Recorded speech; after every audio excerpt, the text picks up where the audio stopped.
let's look at Unit 3, classifying and counting objects. When you're doing the manipulatives for this unit or thinking about it, use what you've used in the past with the other two units, your counting collections, because you've already had the students familiar with them. They've had practice counting. They've been counting them on tens frames. They've been counting them in a line. So we're going to take this familiar material and move it into Unit 3, where we're going to be looking at counting in a scattered configuration. So the students, first of all, I'm just going to use a set of pattern blocks, and I'm going to ask the student, could you sort these blocks for me? Kindergartner might decide to sort it this way. When I ask them, how did you sort these blocks? How did you decide? What was your rule?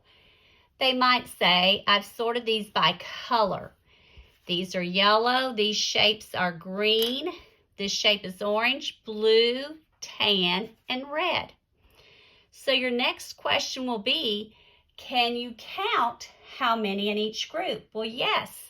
I see 1, 2 yellow shapes. Could you write that number for me? Because we're trying to make all these connections. So the student would write the number 2 and label it. Okay? Are there any other groups with 2? Oh, I have 2 triangles, or 2 green shapes, and 2 red shapes. Okay? So how many blue shapes do you have? I have 1 blue shape. Do you have any other colors with just 1? I have 1 orange and 1 tan.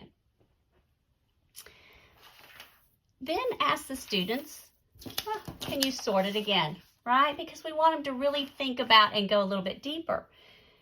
So a student might think a little bit, how am I going to sort it this time? This is what I'm going to do this time.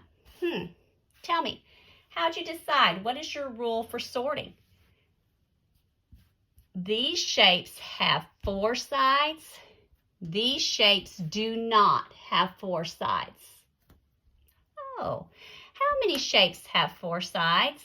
1, 2, 3, 4, 5. Can you write that number for me? 5 shapes are in this group. How many do not have 4 sides? 2, 3, 4. 4 shapes do not have 4 sides. So in this unit, they're sorting and classifying. They're counting how many in each group, and they're also writing the number. Remember to keep the group size less than 10.